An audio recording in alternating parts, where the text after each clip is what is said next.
Hey, everybody. Mark and I have over 20 years of experience as therapists and as addicts in long-term successful recovery. We know better than anyone what works and what doesn't to break out of porn and sex addiction, heal betrayal trauma, and reclaim your relationship. And we've poured all of our personal and professional recovery and healing experience into a first-of-its-kind program for addicts, spouses, and couples. We call it Dare to Connect. At least 4 times every week, we engage with you in real time, in the trenches, giving you the knowledge and the tools to take back your life and relationship. Whatever else you've done on your journey for healing and recovery, you've never done anything like this. Mark and I, we've made all the mistakes, so you don't have to. Don't reinvent the wheel. We all know tomorrow never comes. Look, don't wait one more day to change. Claim your free 2-week trial today at daretoconnectnow.com.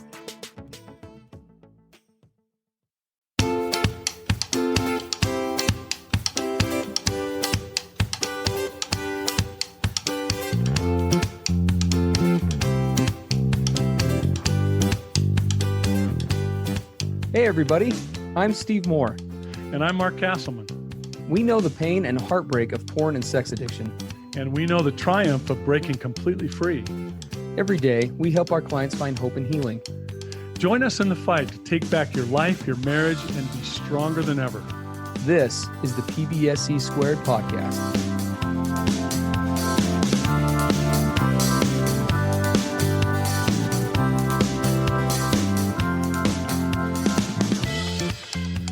Hey, everybody. Welcome to the PBSE podcast. Mark Castleman and Steve Moore here coming at you for episode 185 of PBSE. It's great to be with all of you today. We're really excited for today's topic. It actually comes from a listener of ours and a partner of an addict. And it's kind of a unique situation, one that we deal with lots of different situations here on the podcast, obviously, but this one kind of has a unique twist to it that brings up some topics that are good to cover because we know that this listener is not the only one working on this. So I'll just because it is a little bit of a complex situation, I'm going to read through this pretty quick. It shouldn't take more than a minute, and then we'll kind of jump right into the issues at play here. And I'll skip the first part. My name is Blank, and I'm tuning into your podcast from all the way in blank. I'm the betrayed partner of a sex addict, and we are around 2 months into our journey of recovery at this point. We're in the very early days. So far, I have to say my partner Blank seems to be doing all the right things. Let's just call him Bob. Bob seems to be doing all the right things, and listening to the podcast has somewhat reinforced that for me. I am struggling though to come to terms with the fact that Bob's preferred quote unquote porn, is what she says, was sexting and hooking up with past partners. He would have had 10 or more women that he would sex, fantasize over, and orgasm to at any one time. There have also been physical infidelities with some of these women, too. However, the majority have been sexual pictures and videos sent via text. We had our disclosure day 3 days ago, and the totality of what had been going on behind my back floored me. I had been told parts, but not everything. I thought I was prepared, but I was not. I could see that Bob felt bad for hurting me, but I'm struggling with his lack of empathy towards what he's done and the effect this has had on me. He's even said himself that his quote empathy button unquote doesn't seem to exist in the sexual space. He says he loves me and I can see him doing the work in these early days, but I know we have a long way to go. Can you please shed some light on why he has no empathy and how we can work on fixing that empathy button? I am really struggling to understand how he is able to switch it off and not think of me and how it will hurt me when he's acting out. Great, vulnerable submission. Yeah. Applaud the bravery in reaching out. Well, and there's a ton in there. There is. There's a lot we don't know, but based on what she expressed, the first thing we don't see is we don't have any indication whether or not there is a therapist or a professional involved. And that's the first thing, Steve, that you and I looked at and we went, ooh, disclosure was 3 days ago. Was that do-it-yourself disclosure? Or was there actually a professional guiding the process? Mm-hmm. One of the very first things we would invite this couple is please don't go about this disclosure process just on your own. If there's any possible way to get a therapist or professional to help you with this, even if you did it on your own, please find a professional now so that you don't Yes. go any farther down the track. Well, and definitely for the disclosure, but also, and we're going to get into this, and Mark's going to talk more about this, but this is a really complex situation. And there's a lot to this and a lot of potential parts, moving parts to it that really a therapist is going to be the one that's going to be equipped to really help you guys navigate through Yeah. this. Yeah. So, Yeah. Because there's a lot of questions here. mhm. We'll just run through those. One of the first things that we thought of as we looked at this is that our answer to her question, how do we restore or get his empathy button where it needs to be? And the first thing we need to look at is, first of all, when did this addiction begin? How Mhm. long has he been in addiction? Has this been going on since he was a kid, a teenager? How many years, decades have gone on with this behavior? The length of that is very important because it reveals a lot of different aspects of these issues. How long? What do the addiction patterns look like? Right? What is his addiction cycle? Various aspects of it. So that whole thing about the addiction itself is a very important thing to explore. And the other part of this, whenever I hear, so I can so relate to this, he seems to have no like his emotional button doesn't work. And as Mm. soon as I hear that, I immediately think of myself. And so the question is, where did this malfunctioning or completely missing emotional button, when did that start? Yeah. Right? What were his childhood origins like? You said, Steve, one of the first things she can ask, that we would ask her, is, does he have the capacity to truly empathize in other areas of your relationship or his life? Or is the lack of empathy just restricted to these sexual behaviors? Mhm. Very important question, because that reveals a lot. Because I'll tell you about me. I mean, if he doesn't really connect well or have empathy as a general aspect of his life, what that really starts to hint toward is that this has some early origins. Mhm. For me, because of the trauma and abuse I suffered as a kid, I shut off my empathy button, because I learned that the adults around me, they weren't capable of hearing and receiving my feelings or doing anything about them. Mm. In fact, if I did dare to express anything, I was shut down or even punished. So I learned to completely shut off the empathy button and to go inside myself fully. And I was a really isolated, inside myself kid and teenager, where I just didn't feel anything for anybody. I was too busy taking care of me. So I had to learn empathy, literally learn it and practice it and develop the skills of it as an adult, because it didn't come naturally to me at all. Yeah. So Hey, is that the case with this guy? I don't know. Yeah, and it really is a critical question, because Mark and I, we work with guys who come from all different backgrounds and origins, and like Mark is so graciously sharing with his story. We all of us come from a wide range of upbringing and experiences, and the depth to which those experiences, ingrained this idea of emotional distancing, this lack of empathy. Is it just in one area selectively or in others? Those are all critical to a treatment regimen, because essentially, if you were to break it down simply, the question becomes: is it helping Bob here? Are we going to be working on helping Bob to uncover and get back in touch with, that vulnerable side that he once was taught and once was really in tune with, but then lost, right? Or gave up as a result of compartmentalizing and minimizing and all the thinking errors that we addicts, engage in over time? Or were these basic tenets of things like commitment, right? Fidelity, basic ideas of how relationships work and what that looks like, were those never even modeled or taught in the first place? Mm-hmm. Because one track is going to be involve uncovering that. The other one is going to be, we're going to need to back way up away from even the addiction recovery piece, and be getting Bob some help that involves just being able to connect with and relate with other people. And right? that's what In that was. general. That's what it was like for me. It was like it wasn't restoring or uncovering what Mark once knew. The mentors and professionals I worked with, they had to help me build from scratch. Yeah. Yeah. Yeah.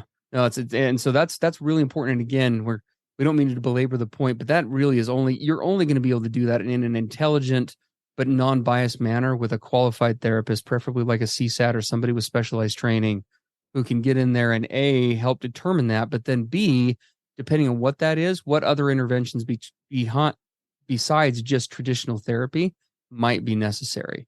For Right. example, if you guys try to go down this healing journey, but he does not have an inborn capacity to empathize in general, this process is going to be a nightmarish one where you're both dragging each other through hell, trying to build a skill set from the ground up on the fly, and it will be awful and miserable. Well, and what happens with that, a lot of times we'll see people jump immediately, for example, to couples therapy to solve this issue. Yes. Maybe they'll go one layer deeper and they'll realize he needs to work on his addiction and she needs to work on betrayal trauma healing before they ever come together as a couple.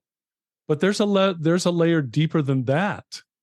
If for what could be many reasons he doesn't even possess the skills, the tools, the background, the natural mindset for empathy or fidelity or connecting to other human beings, etc., you're going to become very frustrated in the couples or the addiction recovery work, because what's going to happen?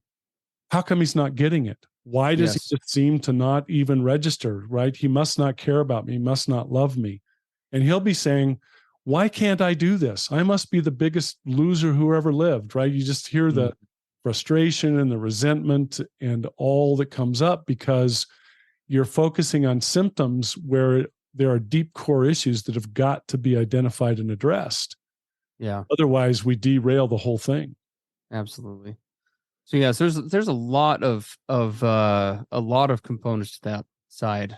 If we were to talk about, so that's kind of a beginning standpoint. If we were to kind of jump into now the solution for this, where to go from here, because we know that that's what this partner's asking, and we hope that partner and hopefully even the addict ideally are able to tune into this. For her, we'll kind of break this down of an approach for her and for him. So if we were to start with where to go with for her, for this listener, first of all, as always, Mark and I, as we were reading through this, we just really connected with.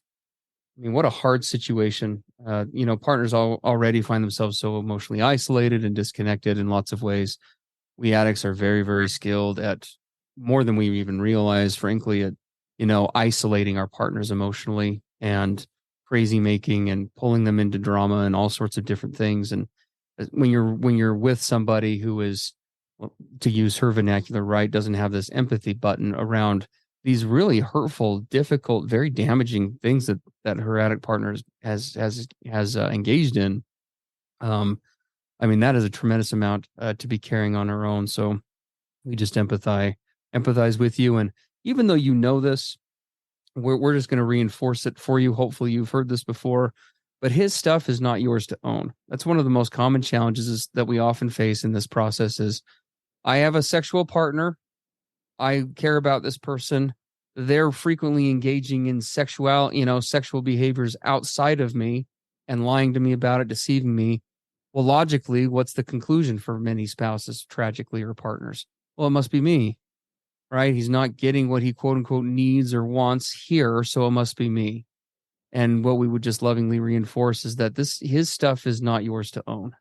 When we talk about addiction and what he's pulling from those sexual experiences, he is taking, like any guy that we work with, things from the sexual realm of his life that it was never meant to provide. And it wouldn't matter if it was you or anybody else, that would be a huge issue and problem all on its own.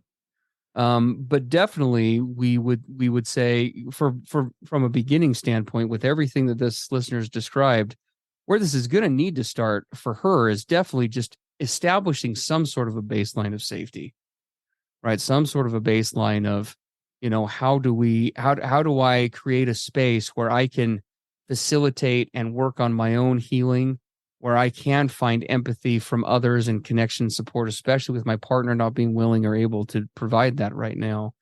And that is going to come through a couple of things. One of them is going to be, you're going to need to, if you haven't already either set them or maybe need to revisit them, really take a look at your boundaries, right? In this relationship, given this disclosure, for example, with this new information, having this happen just fairly recently, are there things given the new information that you need to change dynamic wise? That's very common following a disclosure, right?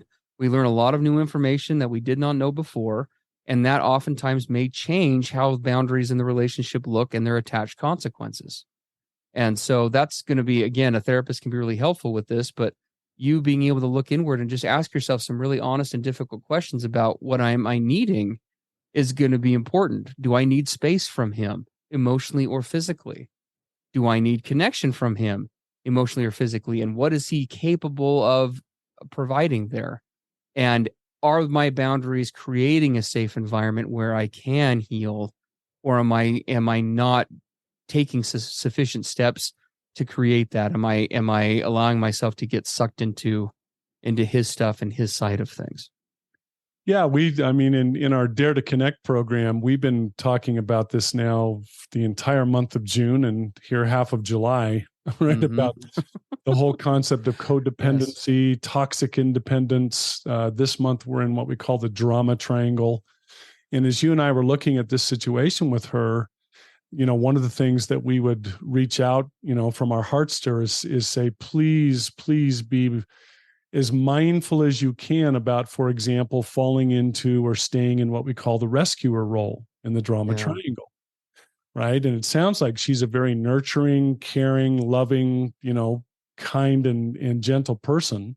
So I thought, holy smoke, why in the world how did she hang in on this relationship with everything she describes? Yes. But she obviously is an amazing person with her patience and her love. But what happens with that is we can easily fall into this dysfunctional rescuer role, right, in that drama triangle, where it becomes enormously unhealthy for her and unhealthy for him. Yes. Right. And very much keeps them stuck in this old dynamic.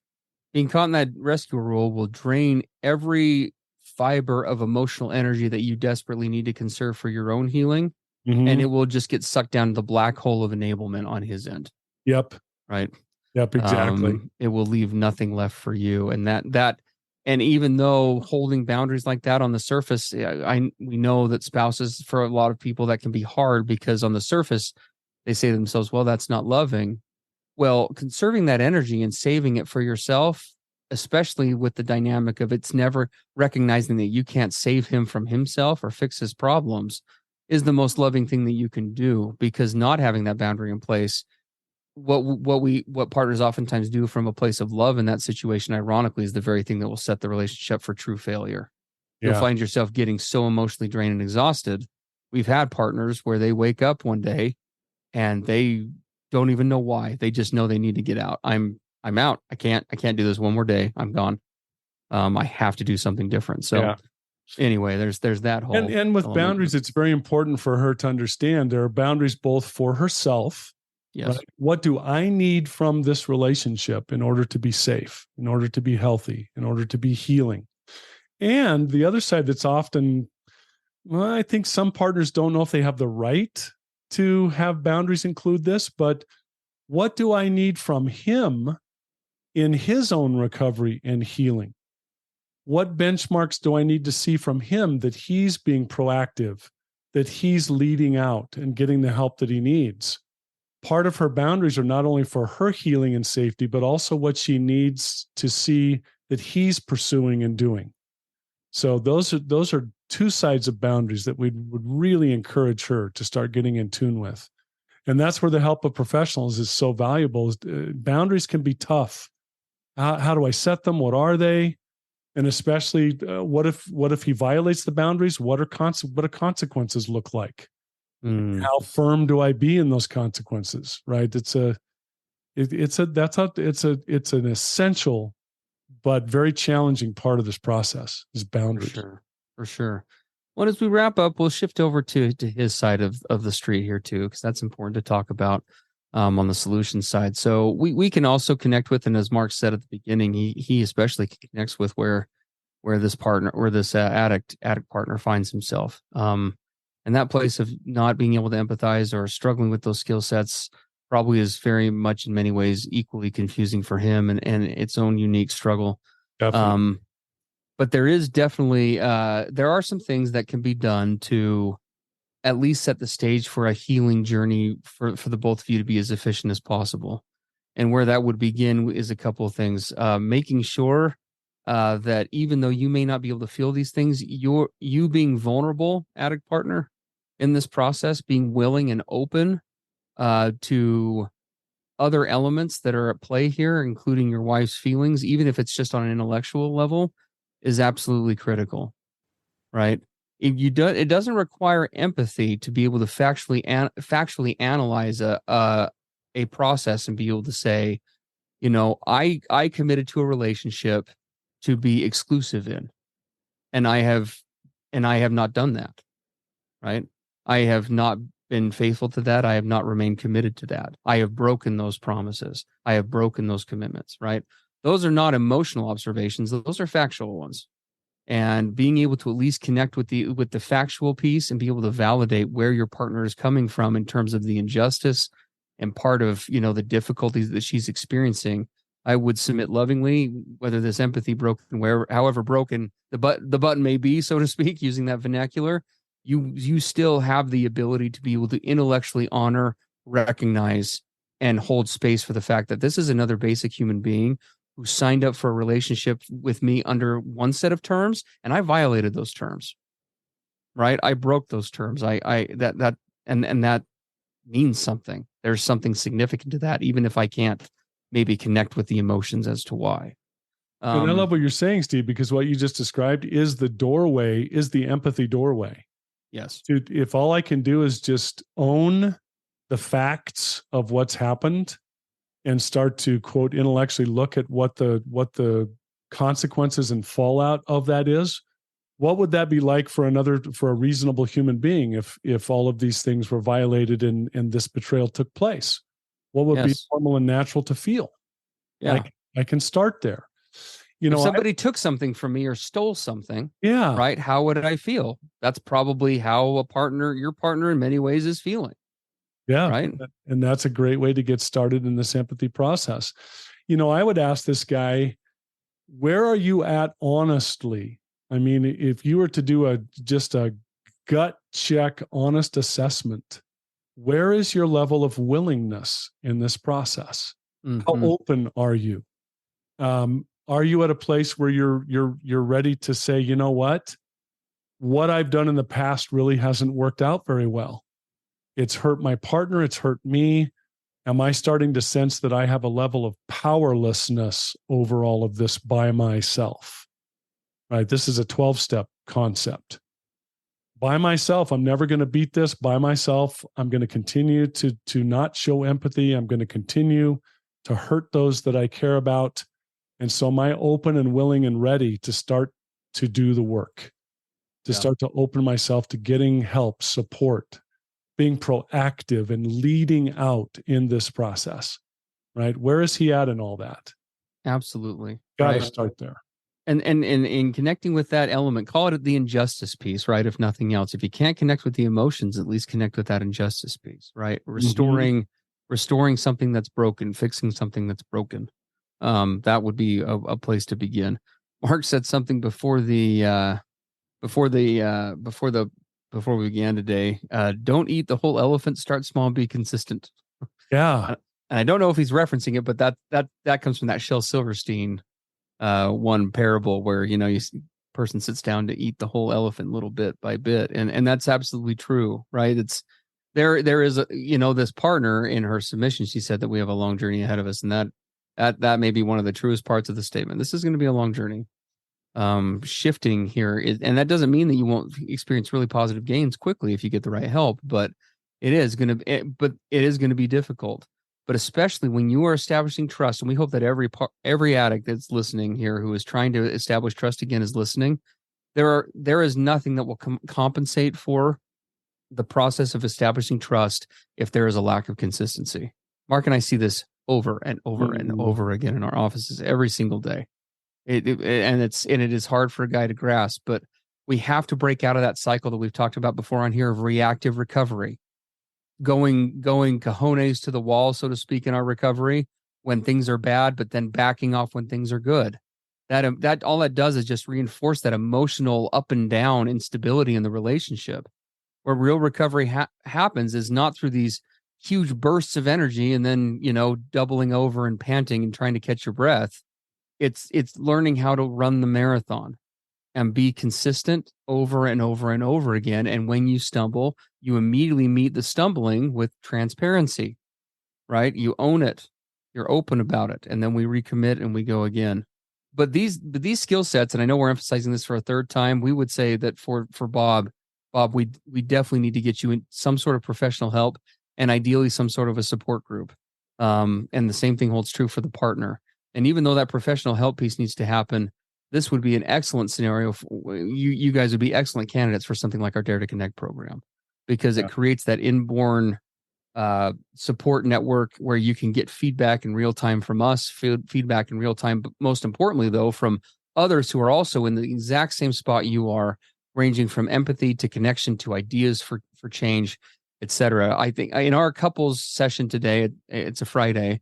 In our couples session today, if we were to put it on paper, Mark, I don't even know how many pages in 12-point font of feedback was in the chat Tons. list for an hour. I mean, it was just the comical. It was so hard to follow for us as leading it. We couldn't even catch it all. Yeah. And the community over at Dare to Connect is something that it's just one of the many things that makes the program invaluable, because it provides something that is so hard for so many to find, which is a group of people who just get it, where you can come 3 times a week and just be you.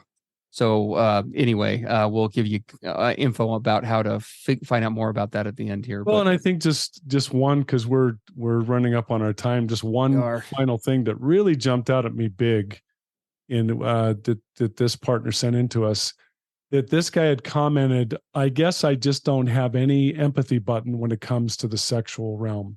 Mm-hmm. I would lovingly caution him, be very, very careful about just writing yourself off as this just is what it is, right?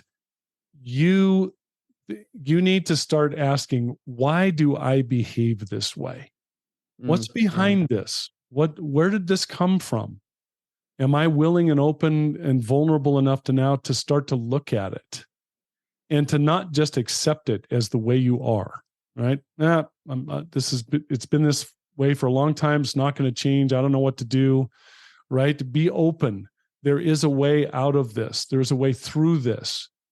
And if somebody like me who had zero empathy growing up can learn to have empathy and to connect and to care and to learn what human intimacy looks like, anybody can. But you've got to open yourself to be willing to start to do the work and to be consistent, as Steve said, right? I'm a workhorse, we've had disclosure day and it was all great. But am I going to be a flashy racehorse that runs around the track real quick twice and then dies? Or am I the plodding workhorse that is in this for the long haul? Yep. Right? Absolutely. You can develop this empathy. You can learn to connect. You can learn to be tender and kind and to really delve into the feelings of others. It is a skill set that you can gain. I promise you. Yeah, absolutely. That's a great way to end. I couldn't add anything to that other than just a hearty amen. Well, we appreciate all you guys as always for tuning in. Appreciate our audience here. As always, if you want to send in submissions that you would like to have briefly addressed on the podcast here, you can find information and a contact form about that at pbsepodcast.com. And if you are interested in taking recovery to the next level, if you like what you find here on the podcast, if you like the crazy dynamic between Mark and I, my wild emphatic personality, that's a good way, a tactful way of putting it, and Mark's wisdom, we would love to have you join us in Dare to Connect. 25 hours a month of content that takes your recovery to the next level, your healing journey to the next level, empower your journey in a way that you haven't before. You can find more information about how to do that at daretoconnectnow.com. And other than that, we wish you all a great week and safe healing journey, and we will catch up with you next time. Yeah. See you next time at PBSE. Everything expressed on the PBSE podcast are the opinions of the hosts and the participants and is for informational and educational purposes only. This podcast should not be considered mental health therapy or as a substitute thereof. It is strongly recommended that you seek out the clinical guidance of an individual qualified mental health professional. If you're experiencing thoughts of suicide, self-harm, or a desire to harm others, please dial 911 or go to your nearest emergency room.